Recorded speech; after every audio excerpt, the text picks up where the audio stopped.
আলোচনা চেয়ে মুলতবি প্রস্তাব কংগ্রেসের।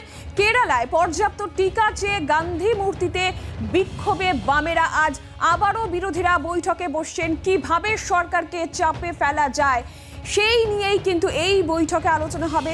এবং যেমনটা জানতে পারা যাচ্ছে, বামেদের তরফ থেকে যে কর্মসূচি নেওয়া হচ্ছে, কেরালায় পর্যাপ্ত টিকা চাইবেন বামেরা এবং সেই দাবি চেয়েই কিন্তু গান্ধী মূর্তিতে বিক্ষোভ দেখাবেন বাম সাংসদরা, এমনটাই কিন্তু জানতে পারা যাচ্ছে। পেগাসাস ইস্যু সহ আরো একাধিক বিষয় নিয়ে সরকারকে চাপে ফেলতে এককাট্টা বিরোধীরা। আপডেট জানবো, জ্যোতির্ময় কর্মকার টেলিফোন লাইনে রয়েছেন আমাদের সঙ্গে। জ্যোতির্ময়,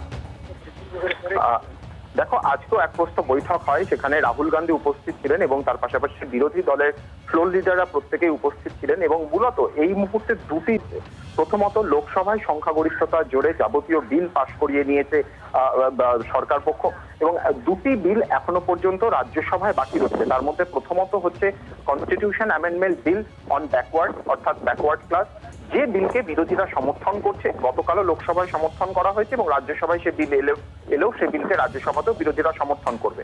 কিন্তু যাবতীয় বিরোধ ইন্স্যুরেন্স বিল নিয়ে, এবং ইতিমধ্যেই বিরোধীদের তরফে হুঁশিয়ারি দেওয়া হয়েছে যে সেই বিলের তীব্র বিরোধিতা রাজ্যসভায় করা হবে। এবং একদিক থেকে আজকে স্বয়ং অমিত শাহর নেতৃত্বে চেয়ারম্যান অর্থাৎ ভেঙ্কাইয়া নাইডুর সঙ্গে পীযূষ গোয়েলের উপস্থিতিতে একটি বৈঠক চলছে সরকার পক্ষের। সেখানে যেমন সরকার পক্ষ স্ট্র্যাটেজি ঠিক করছে, তার পাশাপাশি বিরোধী দলের নেতারা তারাও এক প্রস্তাব বৈঠক করে নিচ্ছেন। এবং তার পাশাপাশি আরেকটি তাগিদ রয়েছে যে সংসদের অধিবেশন যেহেতু শেষ হতে চলেছে, লোকসভার অধিবেশন আজকেই শেষ মুলতবি হয়ে যাবে, এবং সেক্ষেত্রে দাঁড়িয়ে এই ইস্যুগুলি অর্থাৎ পেগাসাস ইস্যু, তিনটি কৃষি আইন ফেরত নেওয়ার দাবি এবং মূল্যবৃদ্ধির দাবি, এই ইস্যুতে এবারে সংসদের বাইরে মাঠে ঘাটে বিভিন্ন রাজ্যে আন্দোলনকে কি করে ছড়িয়ে দেওয়া যায় সে বিষয় নিয়ে সুনির্দিষ্ট কর্মসূচি নিতে চায় সমস্ত দলগুলি।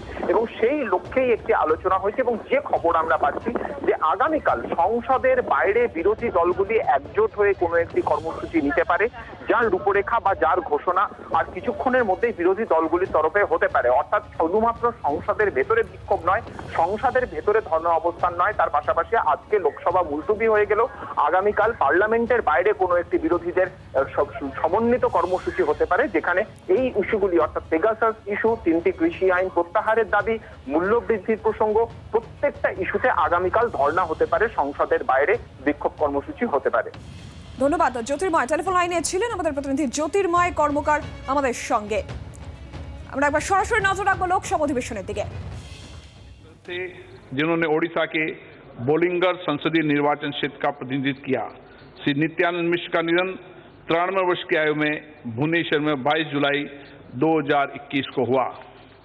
प्रोफेसर गोपाल राव मयंकर नवी लोकसभा के सदस्य थे, जिन्होंने गोवा के पणजी संसदीय निर्वाचन क्षेत्र का प्रतिनिधित्व किया। वे लोक सेवा समिति और गैर सरकारी सदस्यों के विधेयकों तथा संकल्पों संबंधी समिति के सदस्य थे। इससे पूर्व मयंकर गोवा, दमन और दीव विधानसभा के सदस्य थे। वे गोवा, दमन और दीव सरकार में मंत्री भी रहे।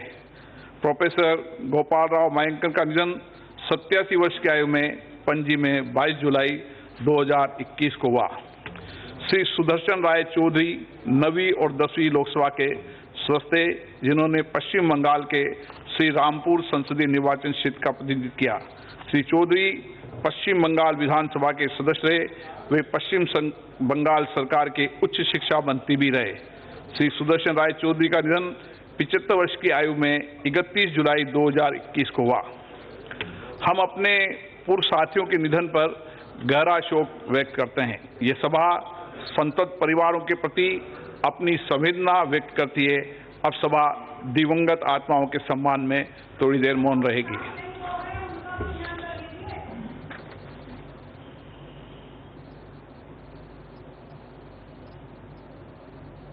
ओम शांति।